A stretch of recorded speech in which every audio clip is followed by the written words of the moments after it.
Hi అండి. Welcome back to Simla kitchen. ఇవాళ మన వీడియోలో వచ్చేసి బీట్రూట్ ఫ్రై ఎలా తయారు చేసుకోవాలో చూద్దాము. బీట్రూట్ ఫ్రై వచ్చేసి చపాతీకి, జొన్న రొట్టెకి కాంబినేషన్ చాలా బాగుంటుందండి. మీరు కూడా ఒకసారి ట్రై చేయండి.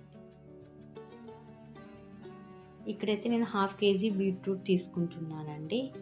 ఇవన్నీ చిన్నగా ముక్కలు తీసుకొని కట్ చేసుకొని పక్కన పెట్టేసుకుంటున్నాను.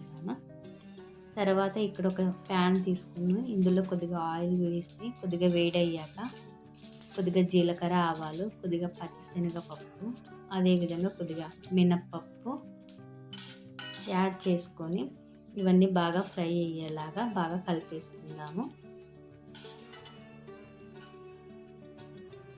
ఇవి కాస్త వేగాక ఇందులోకి కొద్దిగా పచ్చాగా దంచి పెట్టుకున్న వెల్లుల్లి యాడ్ చేసుకొని అదేవిధంగా కొద్దిగా కరివేపాకు కూడా యాడ్ చేసుకొని ఇవన్నీ బాగా ఫ్రై అయ్యేలాగా కలుపుకుందాము.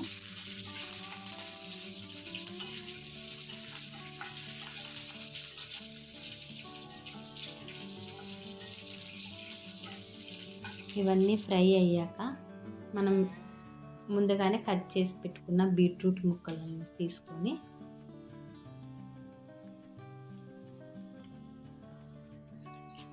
బాగా వేగిన తాలింపులు ఇవన్నీ వేసుకొని తాలింపు అంతా బాగా కలిసేలాగా కలియబెట్టుకుందాము.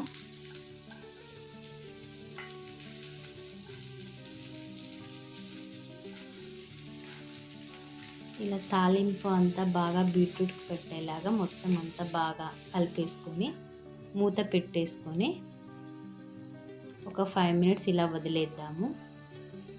ఇక్కడ ఒక మిక్సీ జార్ తీసుకొని ఇక్కడ కొద్దిగా కొబ్బరి, అల్లం మిక్సీ జార్లోకి వేసుకొని గ్రైండ్ చేసుకొని పక్కన పెట్టేద్దాము. 5 మినిట్స్ తర్వాత ఇక్కడ బీట్రూట్ అయితే బాగా మగ్గిందండి. ఇలా బాగా మగ్గిన బీట్రూట్లోకి కొద్దిగా సాల్ట్, కొద్దిగా పసుపు,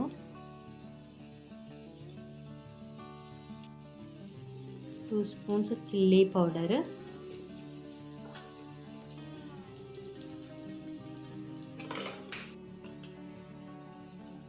కొద్దిగా ధనియాల పౌడర్, కొద్దిగా గరం మసాలా ఇవన్నీ వేసి బీట్రూట్కి బాగా పట్టేలాగా అంతా బాగా కలియబెట్టి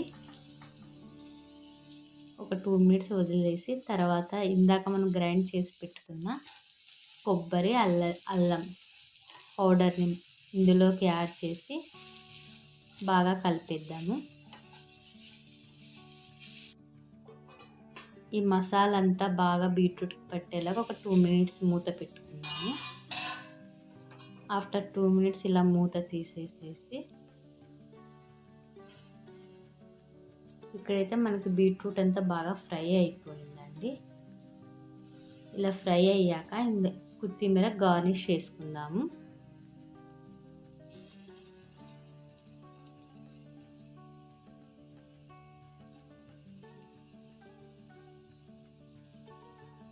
చాలా సింపుల్గా చాలా టేస్టీగా బీట్రూట్ ఫ్రై అయితే తయారైపోయిందండి.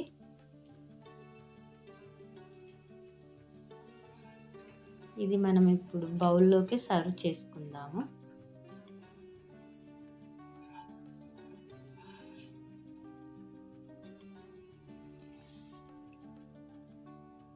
బీట్రూట్ ఫ్రై సాంబార్ కాంబినేషన్ కూడా చాలా బాగుంటుంది. ట్రై చేయండి. Please subscribe to Simla kitchen. Thank you.